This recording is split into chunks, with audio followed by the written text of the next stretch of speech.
बच्चे ने दी माँ बाप को एक सीख। किसी गांव में एक बूढ़ा व्यक्ति अपने बेटे और बहू के साथ रहता था।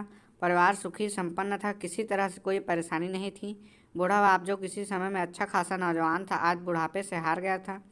चलते समय लड़खड़ाता था, लाठी की जरूरत पड़ने लगी थी। चेहरा झुर्रियों से भर चुका था।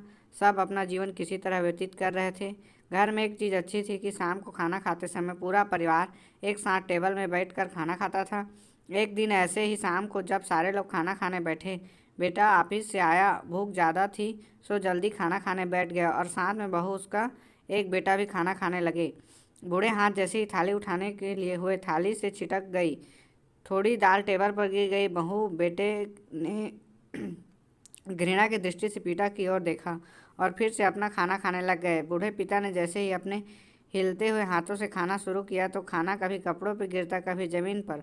बहुत चिढ़ते हुए कहा, हे राम, कितनी गंदी तरह से खाते हैं। मन करता है इनकी थाली किसी अलग कोने में लगवा दूं। बेटे ने भी ऐसे ही सिर हिलाया जैसे ही पत्नी की बात से सहमत हो। उनका बेटा यह मासूमियत से देख रहा था। अगले दिन पिता की थाली उस टेबल से हटाकर एक कोने में लगवा दी गई। पिता की डबडबाती आंखें सब कुछ देखते हुए कुछ बोल नहीं पा रही थी। बूढ़ा पिता रोज इसी तरह खाना खाने लगा।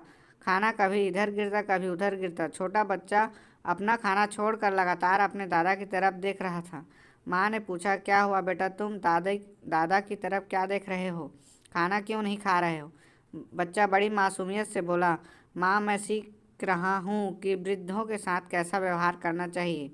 जब मैं बड़ा हो जाऊँगा और आप लोग बूढ़े हो जाओगे तो मैं भी आपको इसी तरह कोने में खाना खिलाऊंगा। बच्चे के मुंह से ऐसा सुनते ही बेटे और बहू दोनों कांप उठे। शायद बच्चे की बात उनके मन में बैठ गई, क्योंकि बच्चा ने मासूमियत के साथ एक बहुत बड़ा सबक दिया था। दोनों लोगों को दिया गया था। बेटे ने जल्दी ही आगे बढ़कर पिता को उठाया और वापस टेबल पर खाना के लिए बिठाया और बहू भी भागकर पानी का गिलास लेकर आई कि पिताजी को कोई तकलीफ न हो। इस कहानी से यह शिक्षा मिलती है कि माँ बाप इस दुनिया की सबसे बड़ी पूंजी हैं। आप समाज में कितने भी इज्जत कमा लें या कितना भी धन इकट्ठा कर लें, लेकिन कोई माँ बाप से बड़ा धन इस दुनिया में कोई नहीं हो सकता। Thanks for watching. Subscribe for more video. Thank you.